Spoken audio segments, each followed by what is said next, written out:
வணக்கம். மாநில செய்திகள் வாசிப்பவர் சுமித்ரா ரத்னம்.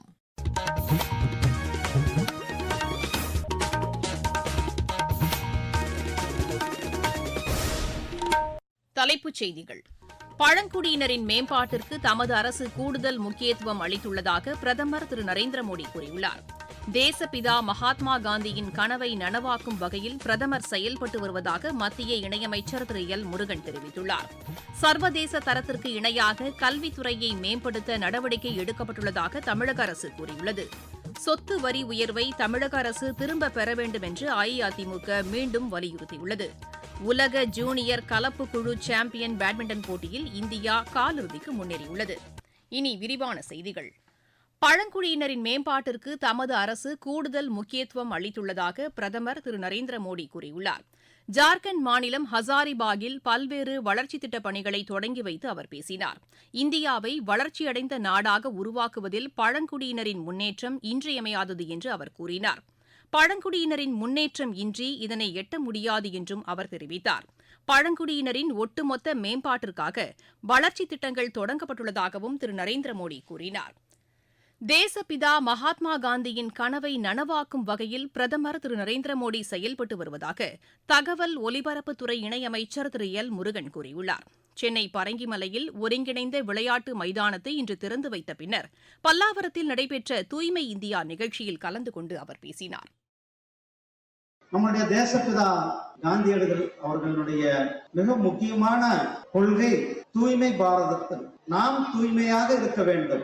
நம்மளுடைய வீடு தூய்மையாக இருக்க வேண்டும், நம்மளுடைய தெரு தூய்மையாக இருக்க வேண்டும், நம்மளுடைய ஊர் தூய்மையாக இருக்க வேண்டும், நம்மளுடைய நாடு தூய்மையாக இருக்க வேண்டும் என்பதுதான் நம்மளுடைய காந்தி ஐயா அவர்களுடைய மிகப்பெரிய ஒரு கனவு.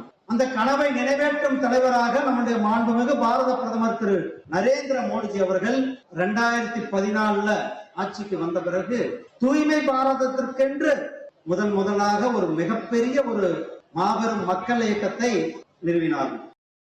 தூய்மை இந்தியா இயக்கத்தின் கீழ் 100% வீடுகளுக்கு கழிவறை வசதி வழங்கப்பட்டுள்ளதாக திரு எல் முருகன் கூறினார்.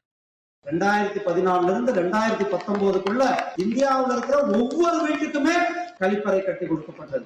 100% வீடுகள்ல இன்றைக்கு கழிப்பறை கட்டி கொடுக்கப்பட்டிருக்கிறது. நம்முடைய மாண்புமிகு பிரதமர் திரு நரேந்திர மோடிஜி அவர்களால் 2019 பிறகு தூய்மை பாரதம் 2ல நாம் தூய்மையாக இருக்கிறோம், நம்மளுடைய வீடு தூய்மையாக இருக்க வேண்டும், நம்மளுடைய தெரு தூய்மையாக இருக்க வேண்டும், நம்மளுடைய நாடு தூய்மையாக இருக்க வேண்டும். ஸ்வச் பாரத் 2 மிஷன். அதே நேரத்தில் அரசு அலுவலகங்கள், பள்ளிகள், கல்லூரிகள் இதெல்லாம் கூட தூய்மையாக இருக்க வேண்டும். இன்றைக்கு இந்தியாவில் இருக்கிற அனைத்து பள்ளிகளிலுமே கூட காலேஜஸ்ல டாய்லெட் வசதி ஏற்படுத்தி இந்த இயக்கமானது கடந்த 10 ஆண்டுகள்ல ஒரு மிகப்பெரிய ஒரு இயக்கமாக மக்கள் மனதில் ஒரு ஆழமாக பயந்திருக்கின்ற இயக்கமாக இந்த தூய்மை பாரதம் இயக்கம் இருந்து கொண்டிருக்கிறது. அன்னையின் பெயரில் ஒரு மரம் இயக்கத்தில் அனைவரும் பங்கேற்க வேண்டும் என்றும் திரு எல் முருகன் கேட்டுக் கொண்டார். ஒவ்வொருவரும் நம்ம வீட்டுக்கு வெளியில மரங்களுடைய அவசியம், பசுமையான பாரதத்தை உருவாக்கும் விதமாக பிரதமர் திரு நரேந்திர மோடிஜி அவர்கள் தாயின் பெயரில் மரம் வைக்கும் இயக்கத்தை இந்த ஆண்டில் நிறைவேற்கிறார்கள். இங்க இருக்கிற மாணவர்கள், மாணவிகள், பெற்றோர்களுக்கு ஒரு வேண்டுகோள். இன்றைக்கே நாம் இங்கிருந்து போனவுடன் நம்மளுடைய வீடுகள்ல, நம்மளுடைய வீட்டுக்கு வெளியில ஒரு மரத்தை இன்றைக்கு நடுவோம் என்ற அந்த உறுதிமொழியோடு இங்கிருந்து கலந்து செல்ல வேண்டும். தமிழகம் அனைத்து துறைகளிலும் முன்னிலையில் திகழ வேண்டும் என்ற நோக்கில் முதலமைச்சர் திரு மு க ஸ்டாலின் செயல்பட்டு வருவதாக உயர்கல்வித்துறை அமைச்சர் திரு கோவி செழியன் கூறியுள்ளார். இன்று திருச்சியில் செய்தியாளர்களிடம் பேசிய அவர், சர்வதேச தரத்திற்கு இணையாக கல்வித்துறையை மேம்படுத்த நடவடிக்கை எடுக்கப்பட்டுள்ளதாக தெரிவித்தார். நீங்கள் கேட்டுக் கொண்டிருப்பது மாநில செய்தி அறிக்கை. 3ஆம் முறை மோடி அரசின் முதல் 100 நாள் சாதனைகள். ஒட்டுமொத்த மற்றும் நீடித்த வளர்ச்சிக்காக 15 லட்சம் கோடி ரூபாய் முதலீடு. வேளாண் துறை கட்டமைப்பு வசதிகளை மேம்படுத்த 3 லட்சம் கோடி ரூபாய். தமிழகத்திற்கு 2 புதிய வந்தே பாரத் ரயில் சேவை. தூத்துக்குடி துறைமுகத்தில் 7000 கோடி ரூபாய் முதலீட்டில் மேம்பாட்டு பணிகள்.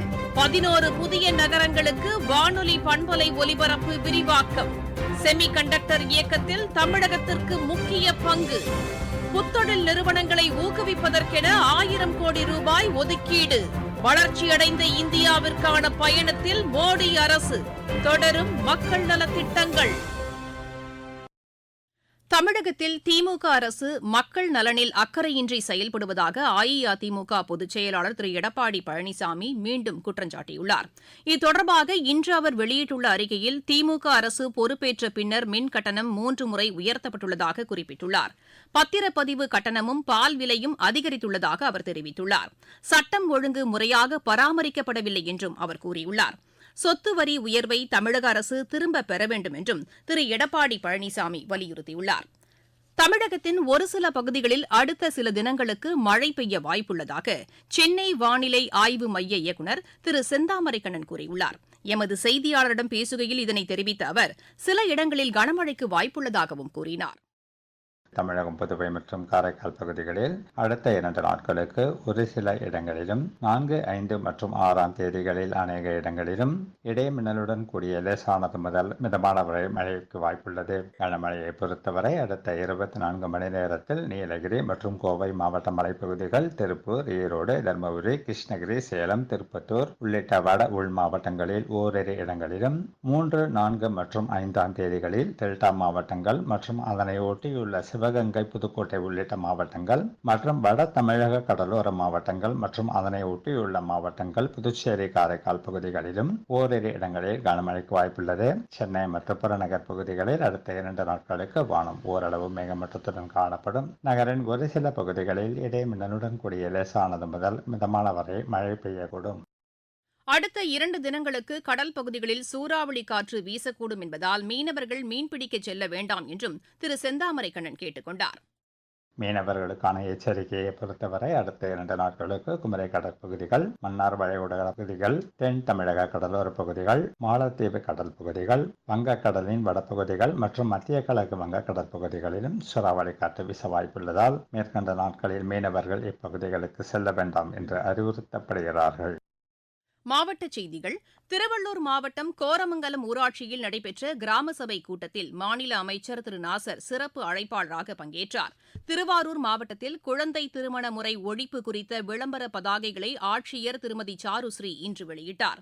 தஞ்சாவூர் மாவட்டத்தில் காவல்துறை சார்பில் உரக்கச் சொல் என்ற கைபேசி செயலி மக்கள் பயன்பாட்டிற்காக இன்று அறிமுகப்படுத்தப்பட்டது. திருவாரூர் மாவட்டம் மன்னார்குடியில் போதைப் பொருள் தடுப்பு குறித்த விழிப்புணர்வு ஸ்கேட்டிங் நிகழ்ச்சி இன்று நடைபெற்றது. தென்காசி மாவட்டம் பழைய குற்றால அருவியில் 24 மணி நேரமும் சுற்றுலாப் பயணிகள் குளிப்பதற்கான முந்தைய நடைமுறை தொடர வேண்டும் என்று ஆயிரப்பேரி ஊராட்சியில் நடைபெற்ற கிராம சபை கூட்டத்தில் தீர்மானம் நிறைவேற்றப்பட்டது. விளையாட்டுச் செய்திகள். உலக ஜூனியர் கலப்பு குழு சாம்பியன் பேட்மிண்டன் போட்டியில் இந்தியா காலிறுதிக்கு முன்னேறியுள்ளது. சீனாவின் நான்ஜங்கில் நடைபெற்று வரும் இப்போட்டியின் கடைசி லீக் ஆட்டத்தில் இந்தியா இன்று துருக்கியை வென்றது. காலிறுதிப் போட்டியில் இந்தியா இந்தோனேசியாவை எதிர்கொள்கிறது.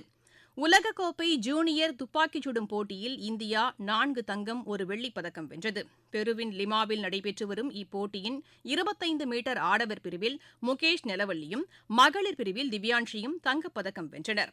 ஆடவர் மற்றும் மகளிர் 25 மீட்டர் குழு பிரிவுகளிலும் இந்தியாவிற்கு தங்கப்பதக்கம் கிடைத்தது. ஆடவர் 25 மீட்டர் பிரிவில் சூரஜ் சர்மா வெள்ளிப்பதக்கம் வென்றார். இப்போட்டியில் இந்தியா இதுவரை 10 தங்கம், 1 வெள்ளி, 3 வெண்கலப் பதக்கங்களை வென்று பதக்கப் பட்டியலில் முதலிடத்தில் உள்ளது. டெஸ்ட் கிரிக்கெட் போட்டிகளுக்கான சர்வதேச தரவரிசை பட்டியலின் பந்துவீச்சு பிரிவில் இந்தியாவின் பும்ரா முதலிடத்தை பிடித்தார்.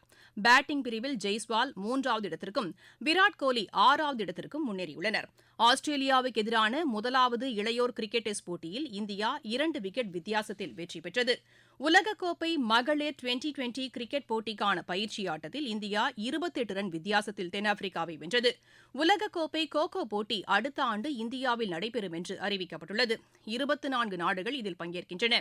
செஸ் போட்டிகளுக்கான சர்வதேச தரவரிசை பட்டியலின் மகளிர் பிரிவில் இந்தியாவின் கொனேரு ஹம்பி 6வது இடத்தில் உள்ளார். மீண்டும் தலைப்புச் செய்திகள். பழங்குடியினரின் மேம்பாட்டிற்கு தமது அரசு கூடுதல் முக்கியத்துவம் அளித்துள்ளதாக பிரதமர் திரு நரேந்திர மோடி கூறியுள்ளார்.